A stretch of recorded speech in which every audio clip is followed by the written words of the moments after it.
নমস্কাৰ কথনৰ এক বিশেষ অনুষ্ঠানলৈ আপোনালোকক আদৰণি জনাইছোঁ।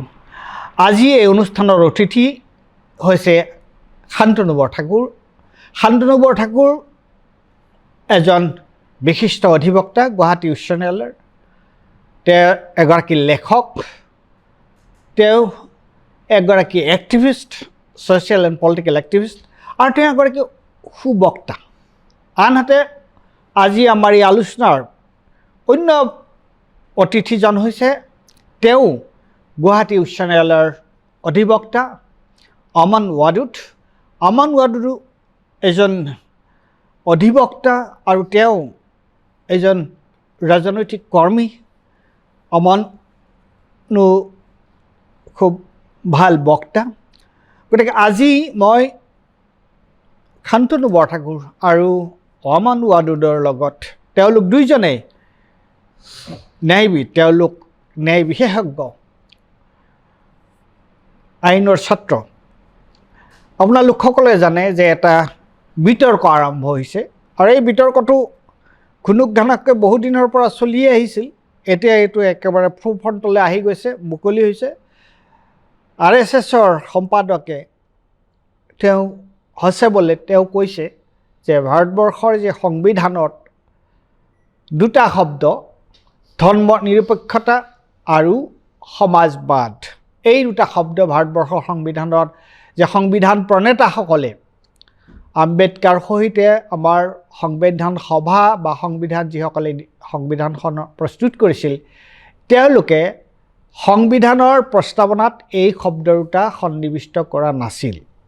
এই শব্দ দুটা সন্নিৱিষ্ট কৰিছিলে শ্ৰীমতী ইন্দিৰা গান্ধীয়ে 1975 চন নে 76 চনত ইন্দিৰা গান্ধী।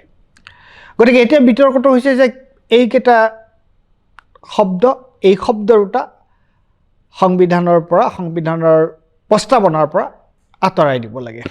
এইটোক লৈ মই দেখিছোঁ যে আমাৰ উপৰাষ্ট্ৰপতি ধনখৰে যথেষ্ট তীব্ৰ, তেওঁ খুব চোকা ভাষাৰে এইটোক সমালোচনা কৰিছে যে এইটো আচলতে সোমাব নালাগিছিলে, এইটো সংবিধানৰ অৱমাননা বুলি কৈছে। গতিকে মই প্ৰথমতে শান্তনু বৰঠাকুৰৰ পৰা জানিব বিচাৰোঁ যে এই গোটেই বিতৰ্কটো সন্দৰ্ভত আপোনাৰ মতামতটো কি? চাওক, আপুনি দেখিব যে এই বিতৰ্কটো এটা খুব পৰিকল্পিতভাৱে উত্থাপন কৰা বিতৰ্ক। এইটোত বোধহয় যি ইতিহাস অলপ ভালদৰে পঢ়িছে সি এই কথা জানে যে ভাৰতবৰ্ষৰ সংবিধানৰ যি ধৰণে প্ৰস্তুত কৰা হৈছিল সেইটোক লৈ ৰাষ্ট্ৰীয় স্বয়ংসেৱক সংঘৰ সদায় আপত্তি আছিল। তেওঁলোকৰ আদৰ্শক এটা তাত্ত্বিক ৰূপ দিয়া বীৰ সাবৰকাৰে স্পষ্টভাৱেই সংবিধানক সমালোচনা কৰিছিল আৰু তেওঁলোকে বিচাৰিছিল যে মনুস্মৃতি আমাৰ সংবিধানৰ আধাৰ হোৱা উচিত। এইটো যে অকল সাবৰকাৰে কৈছিল তেনেকুৱা নহয়, সংবিধানৰ বহুবোৰ বিষয় লৈ তেওঁলোকৰ আপত্তি আছিল। তেওঁলোকে কৈছিল যে পশ্চিমীয়া আৰ্হিৰ গণতন্ত্ৰ আৰু পশ্চিমীয়া চিন্তাৰ আধাৰত ভাৰতবৰ্ষৰ সংবিধান তৈয়াৰ কৰা হৈছে। ইনফেক্ট ছ'চিয়লিজিম সম্পৰ্কে, আপোনাৰ ছেকুলাৰিজিম সম্পৰ্কে, ধৰ্ম নিৰপেক্ষতা সম্পৰ্কে বোধহয় 1965 চনমানত আপোনাৰ গোৱালকাৰৰ যিখন বাঞ্চ অফ থট তেমুঠি চিন্তাখন ওলাইছিল। তাত তেওঁ স্পষ্টভাৱে কৈছে যে ছেকুলাৰিজিম এটা পশ্চিমৰ সৃষ্টি হোৱা ধাৰণা, ধৰ্ম নিৰপেক্ষতা আৰু ভাৰতীয় সমাজৰ লগত তাৰ কোনো সম্পৰ্ক নাই। খুব স্পষ্টভাৱে তেওঁ এই কথাটো কৈছে। গতিকে আপুনি যদি চায় তেতিয়াহ'লে দেখিব যে এইটো স্বাধীনতাৰ পিছৰে পৰা, সংবিধান গ্ৰহণ কৰাৰ পিছৰে পৰা এই ধৰ্ম নিৰপেক্ষতা শব্দটো তেওঁলোকৰ কাৰণে গ্ৰহণযোগ্য নাছিল। কাৰণ তেওঁলোকে স্বাভাৱিকভাৱে হিন্দু ৰাষ্ট্ৰ গঠন কৰিব খুজিছিল। গতিকে যেতিয়াই আমি ধৰ্ম নিৰপেক্ষ ৰাষ্ট্ৰৰ কথা কওঁ তেতিয়াই তেওঁলোকৰ সেই হিন্দু ৰাষ্ট্ৰৰ যিটো ধাৰণা, সেই ধাৰণাটোৰ লগত ইয়াৰ এটা সংঘাত আহে। সেইকাৰণে তেওঁলোকে কৰিছিল, কিন্তু তেওঁলোকে কেতিয়াও খুব মুকলিকে এনেকুৱা ধৰণৰ দাবী এটা বহুদিনলৈকে উত্থাপন কৰিব পৰা নাছিল, কাৰণ তেওঁলোকে ভাৰতবৰ্ষৰ ৰাজনীতিৰ মূল খুঁটিলে কেতিয়াও অহা নাছিল। আৰু বোধহয় 1975ৰ জৰুৰীকালীন অৱস্থাৰ পিছত তেওঁলোকে সেই সুযোগ পালে, আৰু সেই সুযোগ পাই আপোনাৰ ভাৰতবৰ্ষৰ ৰাজনীতিৰ মেইন ষ্ট্ৰীমত মূল খুঁটিত প্ৰৱেশ কৰিছিল, আৰু সেই সুযোগটো আপোনাৰ জৰুৰীকালীন অৱস্থাই দিছিল। আপুনি মন কৰিব যে 1976 চনত যেতিয়া 42 নং সংবিধান সংশোধনীৰ জৰিয়তে ইন্দিৰা গান্ধীয়ে আপোনাৰ সমাজবাদ আৰু ধৰ্মনিৰপেক্ষ শব্দকেইটা প্ৰিএম্বলত আনিলে, আৰু সেইটো সময়ত আৰু বহু ধৰণৰ সংশোধন কৰা হৈছিল, যিবিলাকে এখন মানে আপোনাৰ এক্সিকিউটিভক, কাৰ্যপালিকাক অবাধ ক্ষমতা দিছিল। 77ত আপোনাৰ জনতা চৰকাৰ আহিল, তাৰ অধিকাংশকে তেওঁলোকে গুচাই দিলে, কিন্তু সেই জনতা চৰকাৰৰ অংশ আছিল পূৰ্বৰ জনসংঘ। অটল বিহাৰী বাজপেয়ী ডাঙৰীয়া আছিল ফৰেইন মিনিষ্টাৰ। গতিকে তেওঁলোকেও কিন্তু আপোনাৰ চাব যে সেই শব্দকেইটা গুচাই নিদিলে।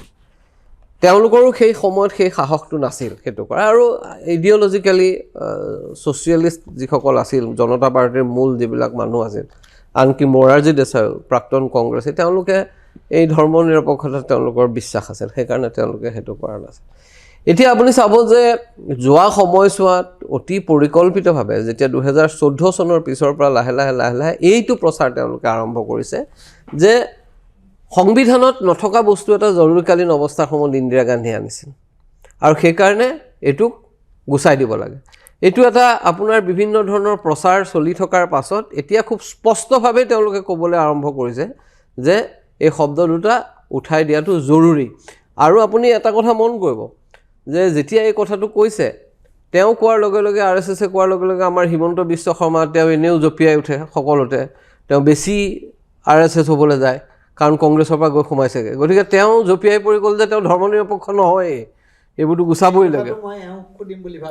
গতিকে এতিয়া ক'ব তেওঁ, কিন্তু তাৰ লগে লগে জগদীপ ধনকাৰে যিটো কথা কৈছে সেইটো কথাটো হ'ল যে সেইটো আৰু ভয়ংকৰ। তেওঁ কৈছে চেক্ৰিলেজ অফ নট কনষ্টিটিউশ্যন অফ সনাতনী সংস্কৃতি, অৰ্থাৎ সনাতনী সংস্কৃতিৰ চেক্ৰিলেজ এইটো, এই সংবিধানত এইটো অন্তৰ্ভুক্ত কৰাটো। সেইটো মই এই কথাটো মই অলপ পিছত আৰু অলপ ভালকৈ আহিম তোমাৰ ওচৰলৈ। মই আপুনি চাব যে এইটো এটা ডিজাইন। কথাটো এনেকুৱা নহয়, কথাটো ভাৰতবৰ্ষৰ সংবিধান যেতিয়া সৃষ্টি হৈছিল তেতিয়াৰ পৰাই ধৰ্ম নিৰপেক্ষ, বহু দূৰলৈ আপুনি চোৱাৰ দৰকাৰ নাই। আপুনি এই কথাটো চাবলৈ হ'লে চিটিজেনশ্বিপ যিটো বিতৰ্ক সেইটো যদি পঢ়ে তেতিয়াই গম পাব যে তাত লিখাই আছে যে কিয় ধৰ্মৰ ভিত্তিত সংশোধন কৰা নহ'ল। জৱাহৰলাল নেহৰুৱে তাৰ যিটো দীঘলীয়া উত্তৰ দিছে তাত কৈছে যে আমি ভাৰতবৰ্ষক এখন আধুনিক গণতান্ত্ৰিক ৰাষ্ট্ৰ হিচাপে গঢ়িবলৈ গৈছোঁ, আমি ইয়াক অন্য দেশৰ নিচিনাকৈ থিঅ'ক্ৰেটিক ষ্টেট হিচাপে গঢ়িব খোজা নাই। গতিকে সেইটো কথা কোৱাৰ লগে লগে আপোনাৰ সংবিধানৰ প্ৰিএম্বলটো পঢ়াৰ লগে লগে আপুনি সংবিধানৰ 39 আৰ্টিকল 39B আৰু C বোধ হয় নিৰ্দেশাত্মক নীতি, সেইটো পঢ়াৰ লগে লগে আপুনি গম পাব যে ধৰ্ম নিৰপেক্ষতা আৰু সমাজবাদ দুয়োটাই তাৰ ভিতৰত অন্তৰ্ভুক্ত আছে। অন স্পিৰিটটো আছিল, সেইকাৰণে স্পিৰিটটো যিহেতুকে আছিল সেইকাৰণে তেওঁলোকে তাত আকৌ নতুনকৈ এইটো দিব লাগিব বুলি ভবা নাছিল। ইন্দিৰা গান্ধীয়ে যি কাৰণতে নহওক তাৰ এটা আপোনাৰ সেইটো এটা সম্পূৰ্ণভাৱে বিতৰ্কৰ বিষয় যে কি কাৰণে ইন্দিৰা গান্ধী আনিলে। এই কথাটো মানে জৰুৰী অৱস্থাৰ বিৰোধিতা কৰাৰ পিছতো সেইটো সময়ৰ পৰিস্থিতিত ইন্দিৰা গান্ধীয়ে যিটো কথা আনিলে সেইটো মই ভাবোঁ যে সেইটো একো ভুল কথা নাছিল, আৰু সেইবোৰ ভুল বুলি অনুভৱ কৰা নাছিল কাৰণে পৰৱৰ্তী সময়ৰ জনতা পাৰ্টি চৰকাৰেও এইটো কৰা নাছিল। কিন্তু এতিয়া তেওঁলোকক লাগে যে এই ধৰ্ম এডোপকে তেওঁলোকে ভাৰতবৰ্ষক এখন ধৰ্মীয় ৰাষ্ট্ৰ হিচাপে গঢ়াৰ প্ৰচেষ্টা চলাইছে। হ'ল সেইটো দিশত এটা প্ৰচেষ্টা, পিছ দুৱাৰীত তেওঁলোকে ধৰ্মক আনি পেলাই নাগৰিকত্বৰ লগত যুক্ত কৰিব বিচাৰিছে, আৰু এতিয়া তেওঁলোকে খুব স্পষ্টভাৱে মুকলিভাৱে ক'বলৈ আৰম্ভ কৰিছে যে এই দুটা শব্দ গুচি যাব লাগে। এই দুটা শব্দ গুচি গ'লে ছ'চিয়েলিজিমটো লৈ পেলাই তেওঁলোকৰ বহুত কিবা হেৰি আছে যে সেইটো কথা নহয়, কিন্তু তাক এটা মানে যে জৰুৰী অৱস্থাৰ সময়ত সোমোৱাৰ কাৰণেহে এইটো আঁতৰাব লাগে, এই কথাটোক তেওঁলোকে অলপ মানুহৰ সন্মুখত যুক্তিসংগত কৰাৰ কাৰণে তাত সমাজবাদটোকো ইনক্লুড কৰি গৈছে। কিন্তু তেওঁলোকৰ আক্ৰমণৰ আচল লক্ষ্য হ'ল এই ধৰ্মনিৰপেক্ষ শব্দটো? শান্তনু বৰঠাকুৰে অতি সুন্দৰকৈ গোটেই প্ৰেক্ষাপটটো ব্যাখ্যা কৰিলে। গতিকে আমান ওৱাদুধে আৰম্ভণিৰ বক্তব্য হিচাপে তুমি কি ক'বা? ছাৰে কোৱা মতে যে দত্তাত্ৰেয়া হছবিলে যিটো RSS জেনেৰেল ছেক্ৰেটাৰী হয়, তেওঁৰ যিটো ষ্টেটমেণ্ট আছিলে তাৰ পাছতে আমাৰ মুখ্যমন্ত্ৰী ডাঙৰ ইয়াত জঁপিয়াই পৰিছে আৰু তেওঁ এটা এল'বৰেট ষ্টেটমেণ্ট এটা দিছে। ইণ্ডিয়ান এক্সপ্ৰেছে তেওঁ কোট কৰিছে, মই একজেক্ট শব্দ বিচাৰি পোৱা নাই যে মই সেইটো কেনেকৈ ডিফাইন কৰিম, এইটো হিপক্ৰেচি হয় নে লেক অফ নলেজে হয় নে তেওঁ মিছৰিপ্ৰেজেণ্টে গোটেইখিনি বস্তু কৰি আছে। বাট মই ক'বলৈ যত্ন কৰিম, ৰাইজে নিৰ্ধাৰণ কৰিব যে একজেক্টলি আমাৰ মুখ্যমন্ত্ৰী ডাঙৰীয়াৰ ইণ্টেনশ্যনটো কি। তেওঁ কৈছে যে Indian concept of secularism had already been enshrined in the constitution with Article 14 which guarantees equality before law to all persons. এতিয়া it's not just Article 14, it's Article 15 য'ত নেকি আপুনি ধৰ্মৰ ওপৰত ডিছক্ৰিমিনেট কৰিব নোৱাৰে। ইটছ Article 16 য'ত নেকি আপুনি এমপ্লয়মেণ্টত ধৰ্মৰ নামত ডিছক্ৰিমিনেশ্যন হ'ব নোৱাৰে। ইটছ Article 25 য'ত নেকি চবকে স্বাধীনতা দিয়া হৈছে, যিকোনো ধৰ্ম তেওঁ প্ৰেক্টিছ কৰিব পাৰে, প্ৰপাগেট কৰিব পাৰে। চ' এইটো তেওঁ ডেলিবাৰেটলি কৈছে নে তেওঁৰ I don't think lack of knowledge, because he was a lawyer, he was a qualified lawyer. তেওঁ এইবোৰ জনা উচিত। আৰু যদি মই তেওঁৰ Article 14 ওপৰত যাওঁ, তেওঁ আৰু কৈছে hour constitution Article 14 where it says that there cannot be a different treatment against anyone in country by the state. That is the foundation of our secularism. এতিয়া যোনেই আমাৰ মুখ্যমন্ত্ৰী ডাঙৰীয়াক বুজি পায়, ৰিচেণ্টলি যদি আপুনি চাই বসুন্ধৰাৰ যিটো লেণ্ড ছেটেলমেণ্ট পলিচি আছিলে, তাততো মাইনৰিটি মানুহক বা মুছলমান মানুহক ক'তো লেণ্ড পাট্টা দিয়া নাই। গতিকে তেওঁৰ কথাতে মই কৈছোঁ, তেওঁ Article 14ৰ কথা কৈ আছে যে ইকুৱেলিটি বিফৰ ল। তেনেহ'লে ইকুৱেলিটি বিফৰ ল ক'ত গ'ল? একতো দিছ ষ্টেটমেণ্ট ইজ নট কমপ্লিট, 15, 16, 25 বাকীবোৰো আহিব। দুই, যদিও ফেচ ভেলুত আমি লৈ লওঁ Article 14, তথাপিও তেওঁ যিবোৰ কাম কৰি আছে, তেওঁৰ কামৰ লগত তেওঁৰ কথাৰ লগত কোনো সংগতি নাই। On the floor of the assembly তেওঁ ডিৰেক্টলি কয় মইতো ছাইড ল'মেই, পক্ষপাতি কৰিমেই মই। কোন পক্ষ লয় এইটো মানে এতিয়াওতো তেওঁ অন্যায়ৰ পক্ষ লৈ আছে, কোনো মানুহৰ পক্ষত লোৱা নাই। কোনো মানুহৰ পক্ষ অন্যায়ৰ পক্ষত লৈ আছে। লৰ কনষ্টিটিউশ্যনৰ বাহিৰত, এম্বিটৰ বাহিৰত গৈ পেলাই তেওঁ পক্ষ, সেইটো তেওঁৰ পক্ষ হয়। তাৰপাছত তেওঁ মুখ্যমন্ত্ৰী ডাঙৰীয়াই আৰু কৈছে যে now how can Himanta Biswa Sarma be secular? I am a hardcore Hindu, I cannot be secular. How can a Muslim person be secular? He is a hardcore Muslim. So' তেওঁ বেচিকেলি ক'ব বিচাৰে যে কোনো হিন্দু সেকুলাৰ হ'ব নোৱাৰে, কোনো মুছলমান সেকুলাৰ হ'ব নোৱাৰে। So' I am a Muslim, I believe I am hardcore secular. তেওঁৰ কথা নাজানো। ইয়াত দুজন মানুহ আছে proud Hindu, I don't think they are of course they are secular. গতিকে তেওঁ নিজৰ যিটো ভাষ্য সেইটো কোৱাৰ সময়ত আই থিংক তেওঁ লোকৰ ওপৰত তেওঁ ইম্প'জ কৰিব নালাগে যে কোনোবা হিন্দু হয় তেওঁ সেকুলাৰ হ'ব নোৱাৰে, কোনোবা মুছলমান হয় তেওঁ সেকুলাৰ হ'ব নোৱাৰে।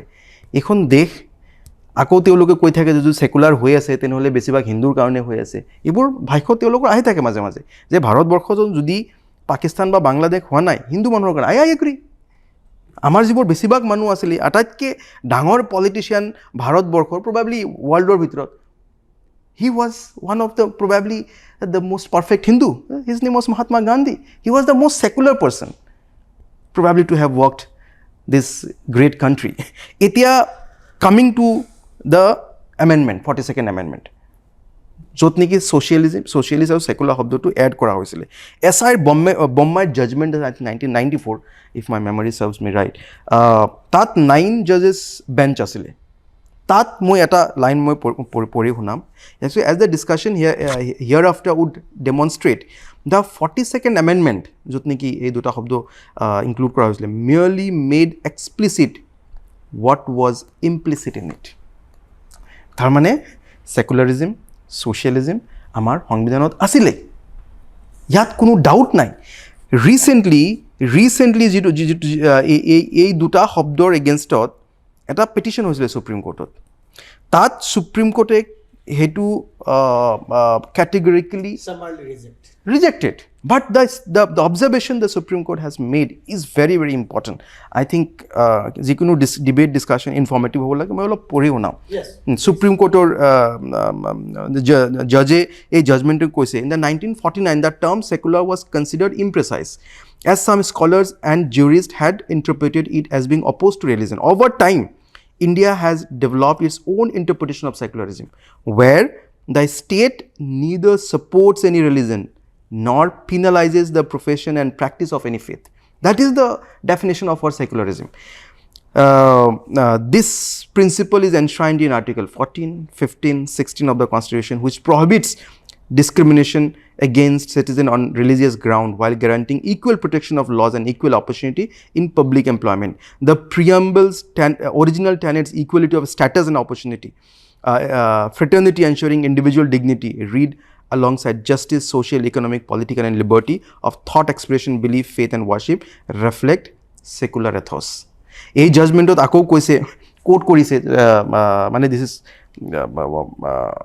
কেশৱানন্দ ভাৰতী আপোনাৰ আৰু এটা জাজমেণ্ট আছিলে RC পডিয়াল কোট কৰিছে য'ত নেকি ছেকুলাৰিজমক বেছিক ষ্ট্ৰাকচাৰ বুলি কোৱা হৈছে কেশৱানন্দ ভাৰতী জাজমেণ্টে আটাইতকৈ ডাঙৰ বেঞ্চ আছিলে আই think 13 judges bench 13 judges bench তাত সেকুলাৰিজম বেছিক ষ্ট্ৰাকচাৰ বুলি কোৱা হৈছে আপোনাক মই এছাৰ বোম্বাৰ কথা ক'লোৱেই মই তাৰপিছত ইছমাইল ফাৰুকৰ কেছত তাত কোৱা হৈছে the state maintains no' religion of its own all persons are equally entitle to freedom of conscience এই জাজমেণ্টত চব কোট কৰা হৈছে ছ'চিয়েলিজিমৰ ওপৰত কোৱা হৈছে যে preamble mandates a specific economic policy or structure whether left or right. Rather, socialist denotes the state's commitment to a welfare state and its commitment to ensuring equality of opportunity. গতিকে Acer বোম্বাত যিটো কথা ক'লে যে যিটো ইমপ্লিচিট আছিলে 42nd এমেণ্ডমেণ্টে explicit কৰিলে আৰু মই আৰু এটা তেওঁলোকে মানে আম্বেদকাৰক মানে হাফ কোট কৰি পেলাই সেয়া কৰি আম্বেদকাৰক আমি চবেই জানো আম্বেদকাৰৰ ফ্ৰেটাৰ্নিটিৰ ওপৰত তেওঁৰ দীঘল লেকচাৰ আছে ফ্ৰেটাৰ্নিটি কি ট্ৰিটিং ইচ আদাৰ এজ ব্ৰাদাৰ্ছ এইখন চৰকাৰ যিখন সংগঠনৰ জেনেৰেল ছেক্ৰেটাৰীয়ে এই কথাষাৰ কৈছে আম্বেদকাৰক কোট কৰি আছে ইভেন আমাৰ মুখ্যমন্ত্ৰী ডাঙৰীয়া আম্বেদকাৰক কোট কৰি আছে আপুনি মোক কওকচোন যে ভাৰতৰ ইতিহাসত ফ্ৰেটাৰ্নিটিক আটাইতকৈ আঘাত কোনে কৰিছে এওঁলোকে কৰা নাইনে Now quoting Ambedkar is hilarious, objectionable to me. Sardar Patel, এওঁলোকে appropriate কৰাৰ কাৰণে চেষ্টা কৰি আছে Sardar Patelৰ October 14, 1949 Constituent Assembly মই আপোনাক statement পঢ়ি শুনাই আছোঁ I made it clear that the Constitution of India, of free India, of a secular state will not hereinafter be disfigured by any provision on communal basis. This is Sardar Patel. Quote কৰক না Sardar Patelক আৰু এজন বহুত ধুনীয়াকৈ তেওঁ কৈছে TGM Wilson বুলি এজন কনষ্টিটিউয়েণ্ট এছেম্বলি মেম্বাৰ আছিলে তেওঁ কৈছিলে November 23, 1949 The greatest achievement, however, of our constitution is its secular character and the secular state that emerges therefrom. We have achieved this secular character of the state and we have provided for it in the constitution. So it is very clear আৰু it is quite apparent RSSৰ আপুনি যদি গোটেই তেওঁলোকৰ মুভমেণ্টটো চাই তেওঁলোকৰ কোনো contribution নাছিলে আমাৰ ভাৰতৰ ফ্ৰীডম ষ্ট্ৰাগলত কনষ্টিটিউশ্যন ছাৰে অলৰেডি বুজাই গৈছে যে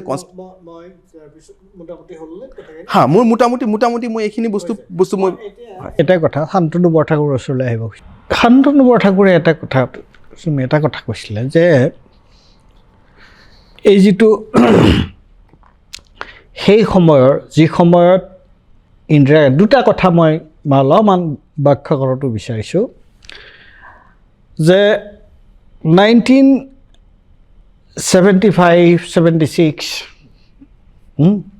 সেই সময়ত ইন্দিৰা গান্ধীয়ে এই দুটা শব্দ আমি সকলোৱে জানে যে কনষ্টিটিউশ্যনৰ আমাৰ ভাৰতৰ সংবিধানৰ যদি আমি প্ৰিএম্বলটো পঢ়োঁ এই দুটা শব্দ তাত নোসোমোৱাকৈও যে তাত মানে যে আমাৰ সংবিধানে যে ধৰ্ম নিৰপেক্ষতাৰ পোষকতা কৰে আৰু সংবিধানে যে অৰ্থনৈতিক সমতাৰ কথা কয়, এইটো খুব স্পষ্ট তাত।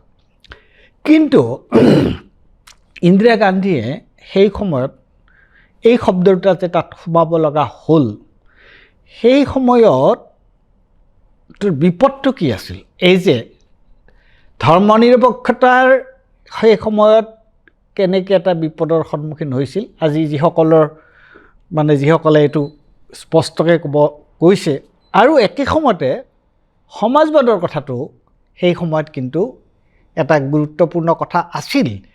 যে মই ভাবোঁ যে ইন্দিৰা গান্ধীয়ে কিয় why she actually emphasize on two things, তাত এটা হিষ্টৰিকেল তাৰ পৰিৱেশটো কি, নাম্বাৰ 1, সেইটো প্ৰশ্নৰ মই উত্তৰটো বিচাৰিছোঁ। 2 নম্বৰটো মই পিছলৈ আহিম এইটোৰ উত্তৰটো দিয়া। চাওক, মই ব্যক্তিগতভাৱে মানে জৰুৰী অৱস্থাৰ যি ঘোষণাৰ সময়ত যিটো কাম কৰিছিলে, মই ব্যক্তিগত ভাবোঁ যে সেইটোৱে ইন্দিৰা গান্ধীয়ে নিজৰ জীৱনকালত কৰা আটাইতকৈ ভয়ংকৰ কাম এটাৰ ভিতৰত এটা, যিটো কাৰণে যে ইন্দিৰা গান্ধীৰ জৰুৰী অৱস্থা ঘোষণা কৰাৰ ফলত আজি সেইটোৰ দ্বাৰা RSSক মানে ভাৰতৰ ৰাজনীতিৰ মেইন ষ্ট্ৰীমত সজাবলৈ সুযোগ দিয়া হ'ল ভাৰতীয় জনসংঘৰ হেৰিয়াৰ দ্বাৰা। সেইটো হ'ল আটাইতকৈ ডাঙৰ কথা। দ্বিতীয়তে মই কথাটো ভাবোঁ যে ইন্দিৰা গান্ধী এই কথাটোত কোনো মোৰ মনত সন্দেহ নাই যে সেইটো সময়ত ইন্দিৰা গান্ধীয়ে যিটো কাম কৰিছিলে জৰুৰী অৱস্থা ঘোষণা কৰাৰ দ্বাৰা, এটা মানে আপোনাৰ অদ্ভুত ধৰণেৰে মানে স্বেচ্ছাচাৰী শাসন প্ৰতিষ্ঠা কৰাৰ কাৰণে চেষ্টা কৰিছিলে।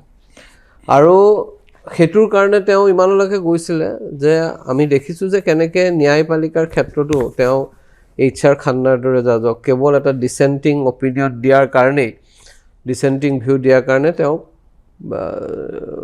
সৰ্বোচ্চ ন্যায়ালয়ৰ আপোনাৰ ন্যায়াধীশ, মুখ্য ন্যায়াধীশ হোৱাৰ পৰা বঞ্চিত কৰা হৈছিল আৰু এজন তলৰ পৰা দিয়া হৈছিল। দুবাৰ সেইটো ইন্দিৰা গান্ধীৰ শাসনকালত হৈছিল। তেওঁ বিচাৰিছিলে কমিটেড জুডিচিয়াৰী। মই সেইকাৰণে ভাবোঁ যে ইন্দিৰা গান্ধীৰ সেই সময়ত যিটো কাম কৰিছিল, সেইটো কামক কোনো ধৰণেৰে কোনো কাৰণতে আমি তেওঁৰ জৰুৰী অৱস্থা ঘোষণাৰ কথাটোক আমি সমৰ্থন কৰিব নোৱাৰোঁ। কিন্তু এই যিটো কথা দিছিলে মই ভাবোঁ যে তাত দুটা কাৰণ আছিল। এটা কাৰণ আছিল ছ'চিয়েলিজিম শব্দটো বা সমাজবাদ শব্দটো দিয়াৰ জৰিয়তে এটা কথা আছিল যে তেওঁৰ সেইটো এটা ৰাজনৈতিক উদ্দেশ্যও আছিল। সমাজবাদ শব্দৰ জৰিয়তে তেওঁ মানে ৰাজনৈতিকভাৱে দৰিদ্ৰ সাধাৰণ মানুহবিলাকক কাৰণ আপুনি সেইটোৰ লগত তেওঁৰ গৰিবী হাটাও প্ৰগ্ৰেমৰ লগৰ পৰা আঁতৰাই চাব নোৱাৰে, এইটো আছিল।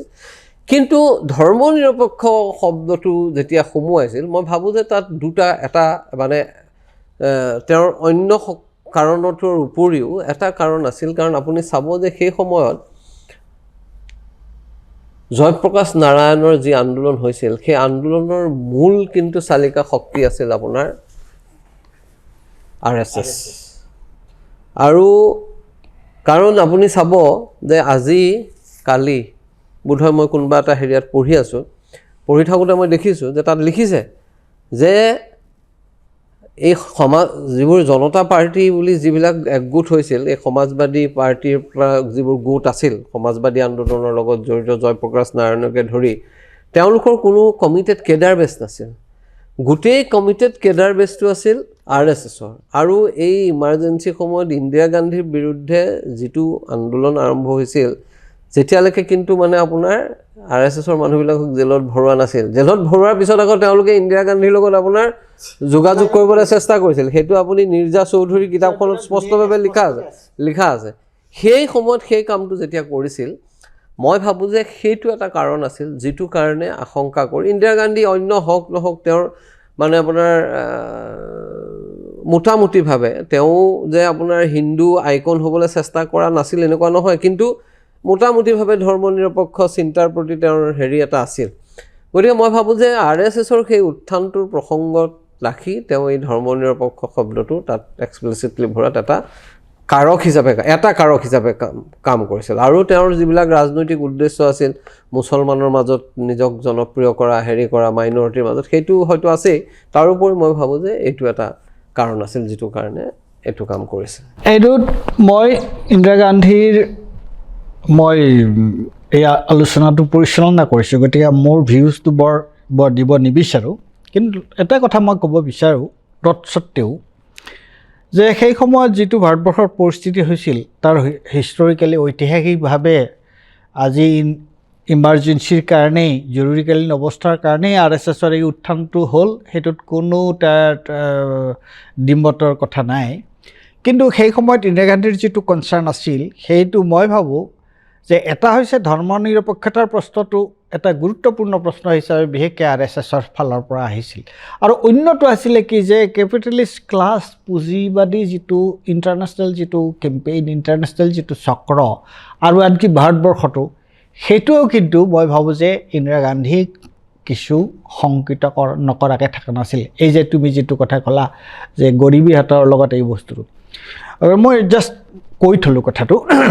কিন্তু অন্য এটা গুৰুত্বপূৰ্ণ কথা মই প্ৰশ্ন এটাৰ উত্তৰ বিচাৰিছোঁ, সেইটো হৈছে যে RSSে সৌসিদিনালৈকে তেওঁলোকে ভাৰতবৰ্ষত মনুস্মৃতিকে তেওঁলোকৰ একেবাৰে কৰ্ম নিৰ্ধাৰণ বা তেওঁলোকৰ দৰ্শন আদৰ্শ বুলি তেওঁলোকে গণ্য কৰে। কিন্তু ভাৰতবৰ্ষৰ যদি আমি ঐতিহ্য চাওঁ, ভাৰতবৰ্ষৰ যিটো সভ্যতা সংস্কৃতি, তাৰ যিটো বৈচিত্ৰ্য, সেই বস্তুটো যদি আমি চাওঁ, তেতিয়াহ'লে ইয়াত এই ধৰ্ম নিৰপেক্ষতাৰ যিটো ধাৰণা, শব্দটো আমি কি কওঁ সেইটো এটা বেলেগ কথা, কিন্তু আমাৰ ঐতিহ্যৰ লগত এই ধৰ্ম নিৰপেক্ষৰ যিটো ধাৰণা সেইটো জড়িত হৈ আছে নে নাই? মোৰ মতে আছে। আপুনি ভাৰতবৰ্ষৰ ইতিহাসলৈ যদি ভালদৰে চায়, তেতিয়াহ'লে মই ভাবোঁ যে ভাৰতবৰ্ষৰ মানুহ মোটামুটিভাৱে আপোনাৰ, কাৰণ চাওক, হিন্দুটো আৰু কেতিয়াও এটা মানে আপোনাৰ অন্য ধৰ্মৰ নিচিনা এটা একদম সংহত ধৰ্ম নহয়, মনোলিথিক ধৰ্ম নহয়।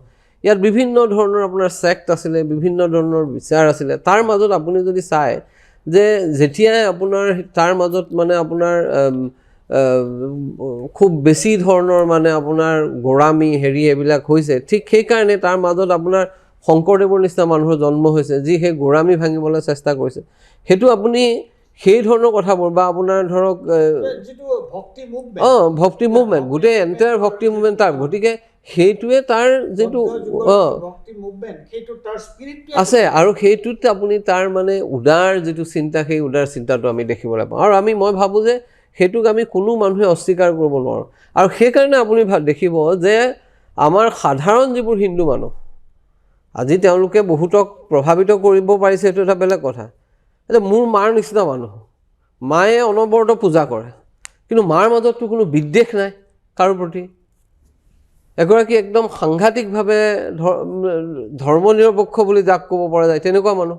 আটাইতকৈ ওচৰৰ বান্ধৱী দুয়োগৰাকী মাৰ স্কুলত চাকৰি কৰাৰ দিনত মুছলমান। গতিকে আপুনি চাব যে সেইকাৰণে যে ভাৰতবৰ্ষৰ আপুনি যদি দেখে যে অধিকাংশ মানুহৰ মাজত কিন্তু এইটো আছে। আৰু সেইটো মই ভাবোঁ যে সেই ট্ৰেডিশ্যনটোক আজি RSSে যিটো কৰিবলৈ লৈছে, সেইটোক মানে সেই ট্ৰেডিশ্যনটোক বা BJPয়ে যিটো কৰিব খুজিছে, ট্ৰেডিশ্যনটোক ভাঙি পেলাবলৈ আৰম্ভ কৰিছে লাহে লাহে। এই উদাৰ যিটো চিন্তা আমাৰ ট্ৰেডিশ্যনত আছিল, সেই উদাৰ চিন্তাটোক তেওঁলোকে লাহে লাহে নাইকিয়া কৰি পেলাব খুজিছে। এতিয়া আপুনি এটা কথা চাব যে গৱেলকাৰৰ সেইখন বাঞ্চ অফ থটত লিখিছে যে কিমান সংকীৰ্ণ তেওঁলোকৰ চিন্তা। আপুনি চাব যে কাষ্ট ছিষ্টেমটো নাইকিয়া, বুদ্ধিজিমে নাইকিয়া কৰিলে কাৰণে এই আপোনাৰ উত্তৰ পশ্চিম ভাৰতবৰ্ষ যেতিয়া আছিল, মানে আফগানিস্তানৰ পৰা আৰম্ভ কৰি পাকিস্তান এতিয়া যিটো অঞ্চল, সেইটোত কৰিলে কাৰণেহে মুছলমানে ইয়াত প্ৰসাৰৰ সুবিধা পালে। স্পষ্টকৈ লিখা আছে, মই পঢ়ি আছিলোঁ সেইটো। গতিকে আপুনি চাব যে তেওঁলোকে কোনটো বস্তু বিচাৰে, যিটো বস্তু যেতিয়া শংকৰদেৱে কৈছে কুকুৰৰ শৃগালৰ গধৰ্ভৰো আত্মাৰাম হেন জানি সভা কুপৰীয়া কৰিবা প্ৰণাম, তেতিয়া তেওঁলোকে কৈ আছে যে নহয়, কাষ্ট ছিষ্টেমটো গুচি গ'ল কাৰণেহে মুছলমানৰ কৰিব পাৰিলে। এই যিটো কনফ্লিক্ট, এই দুটা ধাৰাৰ মাজত, এই তেওঁলোকে যিটো তথাকথিত সনাতনী বুলি কয়, বা এই যে হিন্দু ধৰ্মৰ ভিতৰত এটা উদাৰ ভক্তিবাদী পৰম্পৰা শংকৰদেৱৰ পৰা আৰম্ভ কৰি সকলোৱে অনা, আৰু এটা আজি RSSৰ মানুহে যিবিলাকে সেইবিলাক কথা কৈ থাকে তথাকথিত সনাতনী পৰম্পৰা। কাষ্ট ছিষ্টেম সমস্ত বেয়াবিলাকক লৈ পেলাই ধৰ্মৰ মই ভাবোঁ যে সেইটোৰ বিৰুদ্ধে এটা গুৰুত্বপূৰ্ণ প্ৰশ্ন ইয়াতে আহে এটা আহে যে আমাৰ সংবিধানটো আহিল আমাৰ যিটো ভাৰতীয় যিটো ঐতিহ্য আৰু সেই ঐতিহ্যটো এটা খানমিহলি ঐতিহ্য এটা কম্প'জিট ছ'চাইটিৰ যিটো কেৰেক্টাৰ য'ত মানে এই ধৰ্ম নিৰপেক্ষতাৰ ধাৰণাটো আৰু অইন এটা হৈছে তাৰ এণ্টিথেচিছটো হৈছে মনুস্মৃতি আৰু মনুস্মৃতিটো হৈছে কি যে কমপ্লিটলি কাষ্টিষ্ট মানে উচ্চ বৰ্ণৰ এটা আধিপত্য আৰু ভাৰতবৰ্ষত কিন্তু মানে মনুস্মৃতিয়ে যিবোৰ পোষকতা কৰে সেইবিলাক কিন্তু প্ৰেক্টিচৰ কথা নহয় সেইবিলাক তেওঁলোকে এটা মানে হেৰিহে কৰিবলৈ বিচাৰিছে এটা বিধান হিচাপেহে তেওঁলোকে আৰোপ কৰিব বিচাৰিছিল আৰু সেইটো একাংশ উচ্চ বৰ্ণৰ মাজত উচ্চ জাতৰ মাজত সেই বস্তুটো আছিলে আৰু সেইটোকে তেওঁলোকে কৰিব গতিকে এতিয়া বহুতেই যিটো কয় যে সনাতনীৰ কথা কৈছে মানে আমাৰ উপৰাষ্ট্ৰপতিয়ে তাৰমানে এইটো কথাটো এনেকুৱা নেকি যে আমাৰ আচলতে আমাৰ যিটো ভাৰতীয় যিটো পৰম্পৰা আছিল সেই পৰম্পৰাটোৰ পৰাই এইটো নিগৰি ওলাইছিলে ধৰ্ম নিৰপেক্ষতাৰ প্ৰশ্ন মইতো সেইটোকে কৈছোঁ যে আপোনাক যে ভাৰতবৰ্ষ সেইকাৰণে আপুনি জৱাহৰলাল নেহৰু যদি পঢ়ে ভাৰতবৰ্ষৰ ঐতিহ্যৰ বিষয়ে আটাইতকৈ বেছিকৈ লিখা মানুহবিলাকৰ ভিতৰত এজন আছিল জৱাহৰলাল নেহৰু এজন আছিল আপোনাৰ দেৱীপ্ৰসাদ চট্টোপাধ্যায় কমিউনিষ্ট RSSে কোৱাৰ আগতে এইবিলাক কথা এইবোৰ মানুহে কৈ গৈছে এতিয়া ঘটনাটো হ'ল যে সেইকাৰণে দুটা কথা মই সেইটোকে কৈ পেলাই মই সামৰিম বেছি সময় নলওঁ ই ক'বলৈ আছে আমনে যে আপুনি এটা বস্তু চাব যে এই যেটো আমাৰ দুটা কথা আছে এটা হৈছে যে যেতিয়া এখন দেশ কনষ্টিটিউশ্যন বনাই সংবিধান তৈয়াৰ কৰিছে মানে কি এক ৰাষ্ট্ৰ নিৰ্মাণৰ প্ৰক্ৰিয়া সেয়া গতিকে ৰাষ্ট্ৰ নিৰ্মাণৰ এইটো প্ৰক্ৰিয়াত তেওঁলোকে খুব ভালদৰে উপলব্ধি কৰিছিল যে ভাৰতবৰ্ষৰ নিচিনা বৈচিত্ৰ্যৰে ভৰা দেশ এখনত ইমান বেছি আপোনাৰ বৈচিত্ৰ্য হিন্দু ধৰ্মৰ মাজতেই এনেকুৱা ধৰণৰ মানে বৈচিত্ৰ্য বিৰাজমান গতিকে তাৰ মাজত বাকী অন্য ধৰ্ম আছে ভাষাভাষী মানুহ আছে তাত আপুনি এখন দেশক যদি ঐক্যবদ্ধ কৰি ৰাখিব খোজে তেতিয়াহ'লে তেওঁলোকে ধৰ্ম নিৰপেক্ষতাৰ মানে কোনো ৰাস্তা নাই আপুনি যদি সংবিধানখন ভালকৈ চায় তেতিয়াহ'লে দেখিব যে সংবিধান প্ৰণেতাসকল এটা কথাত কিন্তু খুবেই কনচাৰ্ণ আছিল সেইটো হ'ল যে এইটো আমি কোনেও অস্বীকাৰ কৰিব নোৱাৰোঁ যে ভাৰতবৰ্ষ এখন অতি ডিপলি ৰিলিজিয়াছ কাণ্ট্ৰি ইয়াৰ মানুহ অতি ধাৰ্মিক এয়া হিন্দুৱে হওক বা মুছলমানে হওক গতিকে ধৰ্মক তেওঁলোকে অস্বীকাৰ কৰা নাছিল ধৰ্মক অস্বীকাৰ কৰা নাছিল কাৰণে তেওঁলোকে কৈছিল যে ধৰ্ম থাকিব কিন্তু ধৰ্ম সকলোকে নিজৰ নিজৰ ধৰ্ম পালনৰ সুবিধা দিয়া হ'ব ধৰ্মক অস্বীকাৰ কৰা নাই খালি কৈছে যে ৰাষ্ট্ৰই কোনো বিশেষ ধৰ্মৰ পোষকতা নকৰে বা কোনো বিশেষ ধৰ্মক হেৰি নকৰে সেইটোৱে কথা আৰু সেইটো তেওঁলোকে এইকাৰণে কৈছিল তেওঁলোকে জানে যে সেইটো নকৰিলে ভাৰতবৰ্ষৰ নিচিনা এই বৈচিত্ৰ্যৰে ভৰা দেশ এখনক ঐক্যবদ্ধ কৰি ৰখাটো সম্ভৱ নহয় Gandhi was a deeply religious person আৰু কিন্তু মানে তুমি কথাটো কোৱাৰ লগে লগে মোৰ এনেকুৱা এটা অনুভৱ এটা হৈছে যে Gandhi was deeply religious person আৰু গান্ধীৰ তাৰ পৰা কিন্তু আমাৰ শিক্ষাটো এইটো যিটো মানে অলপ আগতে কৈছিল যে তেওঁ কিন্তু বেলেগ ধৰ্মৰ প্ৰতি তেওঁৰ যিটো মনোভাৱ আৰু সেইটো মই ভাবোঁ যে that is why Gandhi was also' a truly democrat যে তেওঁ বেলেগ অপোনেণ্টৰ যিটো মতামত সেইটোৰ প্ৰতি তেওঁৰ কেনেকুৱা ধৰণৰ শ্ৰদ্ধা কেনেকুৱা ধৰণৰ তেওঁ মই এটা কথা কওঁ যে গান্ধীয়ে আমাৰ সাধাৰণ মানুহক প্ৰতিনিধিত্ব কৰে চিন্তাক প্ৰতিনিধিত্ব মোৰ মাক প্ৰতিনিধিত্ব কৰে গান্ধীয়ে বা মোৰ গাঁৱৰ এটা মানুহক প্ৰতিনিধিত্ব কৰে গান্ধীয়ে সেইটোৱে হ'ল গান্ধীৰ মানে মহত্ব আৰু সেইটোৰ কাৰণে আপোনাৰ সেইটোৱে মূল ভাৰতবৰ্ষৰ সংবিধান আৰু ৰাষ্ট্ৰ নিৰ্মাণৰ প্ৰক্ৰিয়াক 47ত প্ৰভাৱিত কৰিছিল গান্ধীৰ সেই চিন্তাই আৰু তাকেই আমি ইয়াত দেখি পাইছোঁ আৰু আজি সেইটোকে ওলোটাই পেলাবৰ কাৰণে চেষ্টা কৰা হৈছে তুমি কি ক'বা চাওক মূল কথাখিনি ছাৰে ছাম আপ কৰিছে গতিকে এই চৰকাৰৰ যিটো চিন্তাধাৰা এওঁলোক তাৰ ইমপ্লিকেশনছটো একচুৱেলি থিয়ৰিটিকেল তাৰ যিটো আমি তাৰ ফাউণ্ডেশ্যন তাৰ যিটো বেচিছ ধাৰণাগত যিখিনি কথা সেইখিনি আমি আলোচনা কৰিলোঁ মোটামুটি গতিকে তুমি যদি এতিয়া তাৰ যে কি কৰিব বিচাৰিছে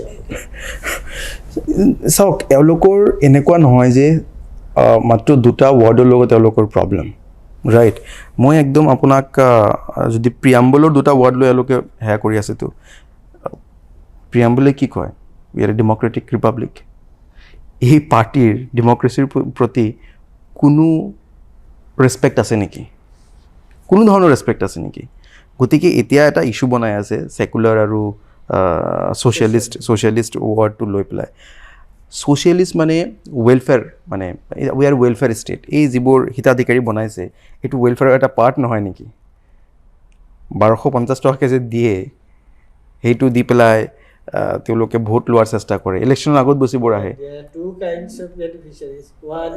one is 50 লাখ টকা another is 50 lakhs one is 1250 সেই 1250 দি পেলাই মানুহক থ্ৰেটেন কৰে যে যদি আমাৰ পাৰ্টিৰ মিটিঙত নহওঁ ভোট নিদিওঁ এইবোৰ কাটি দিম গতিকে hypocrisy at multiple level but I will like to take you word by word প্ৰিয়াম্বলে কি কয় justice social economic and political social justice ক'ত ডিছক্ৰিমিনেশ্যনটো তেওঁলোকে কৰিয়ে থাকে ইকনমিক জাষ্টিছ ক'ত তেওঁলোকে কাক বেছি প্ৰাধান্য দিয়ে অফক'ৰ্ছ এটা ক্লাছক প্ৰাধান্য দিয়ে দ্য ক্ৰনি কেপিটেলিষ্ট তেওঁলোকে প্ৰাধান্য দিয়ে পলিটিকেল জাষ্টিছ এতিয়া যদি আপুনি গোটেই ডিলিমিটেশ্যন প্ৰচেছটো চায় গোটেই delimitation process they have brought back date পাৰ্লিয়ামেণ্টৰ ৰিফৰ্ম যিটো নেকি ছেপাৰেট ইলেক্টেড কৰিছিলে য'ত নেকি মুছলমানক ভোট দিব গোটেই এটা ধৰ্মৰ মানুহ লৈ পেলাই এটা ঠাই দিছে is very dangerous for democracy এই গণতন্ত্ৰৰ কাৰণে ভাল কথা নহয় চব মানুহ থাকিব তাত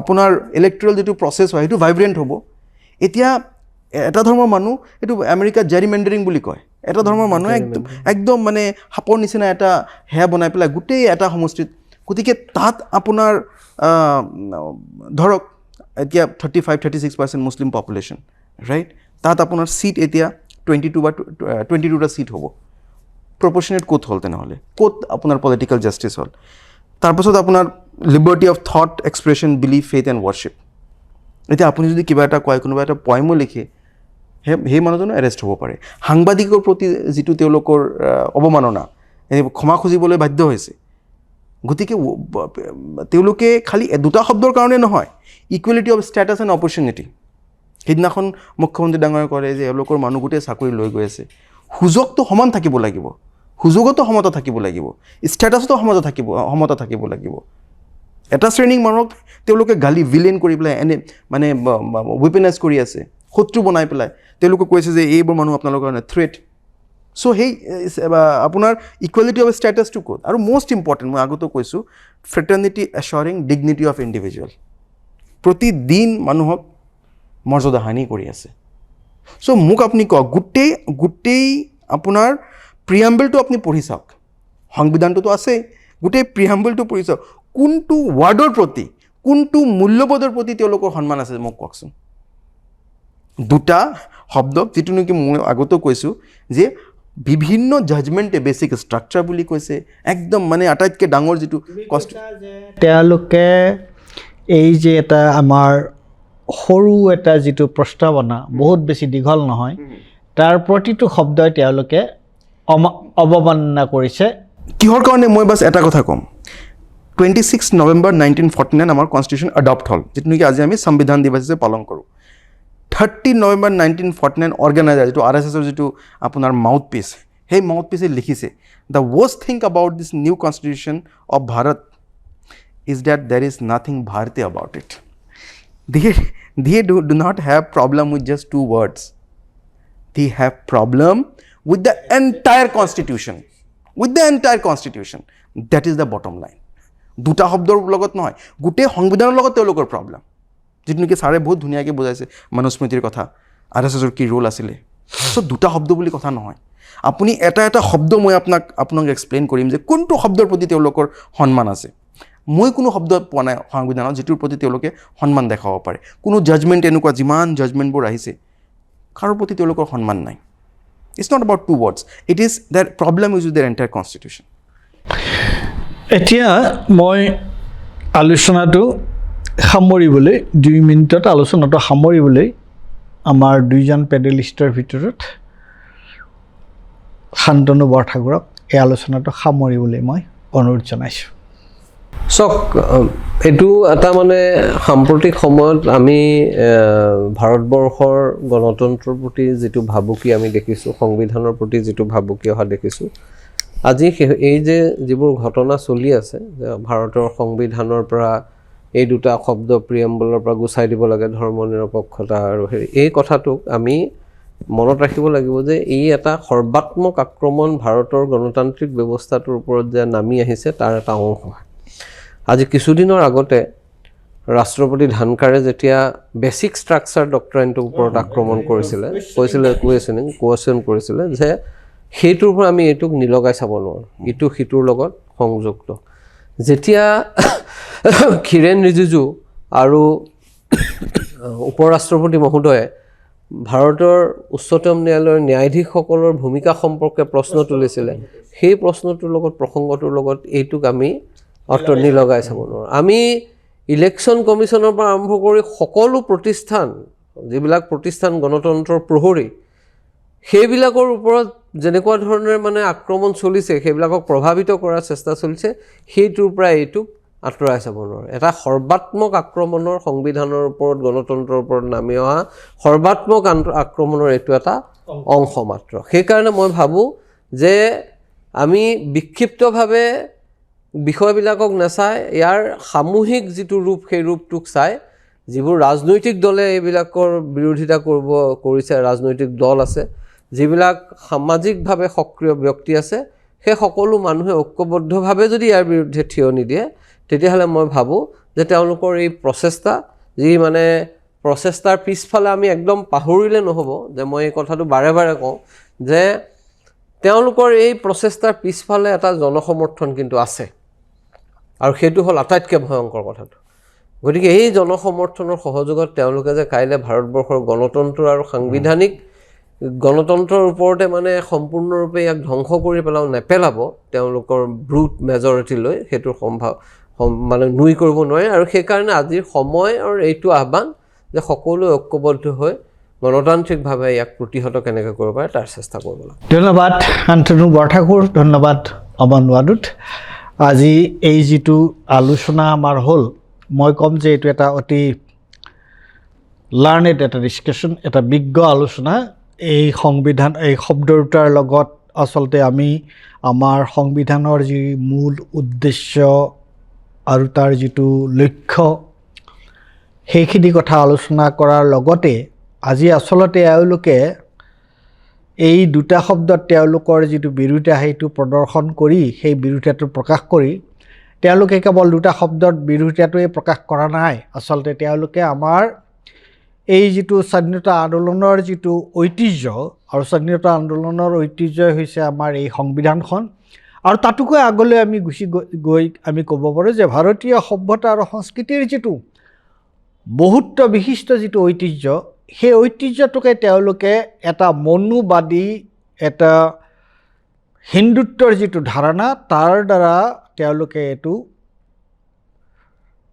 এইটোৰ ওপৰত এটা কুঠাৰাঘাত কৰিব বিচাৰিছে। আৰু শান্তনু বৰঠাকুৰে অতি সুন্দৰকৈ কৈছে এই কথাটো যে আচলতে ৰাজনৈতিক দলবিলাকে আৰু তেওঁলোকৰ বিৰুদ্ধে যিহেতু এটা জনসমৰ্থনো তেওঁলোকে গোটাবলৈ সমৰ্থ হৈছে, সেয়েহে ৰাজনৈতিক দলবিলাকে, আৰু ৰাজনৈতিক দলবোৰৰ শক্তি সামৰ্থ্য যথেষ্টখিনি আছে, তেওঁলোকে কিন্তু এই যিটো আমাৰ সংবিধানৰ ওপৰত যিটো সৰ্বাত্মক যিটো আক্ৰমণ, আৰু সেই আক্ৰমণটো কেৱল আমাৰ সংবিধানৰ ওপৰতে আক্ৰমণ নহয়, আমাৰ দেশৰ যিটো গণতান্ত্ৰিক যিটো চৰিত্ৰ, গণতন্ত্ৰ আৰু সাংবিধানিক গণতন্ত্ৰৰ ওপৰত যিটো আক্ৰমণ, তাৰেই এটা নতুন ধৰণে এইটো আহিছে। গতিকে সকলোৱে সৰ্বত্ৰ ইয়াক প্ৰতিহত কৰিব লাগিব, বিৰোধিতাই নহয়, প্ৰতিবাদেই নহয়, ইয়াক কাৰ্যকৰীভাৱে আমি সকলোৱে ইয়াক প্ৰতিহত কৰিব লাগিব, আৰু তেতিয়াহে আমাৰ এই গণতন্ত্ৰ সুৰক্ষিত হ'ব। ধন্যবাদ।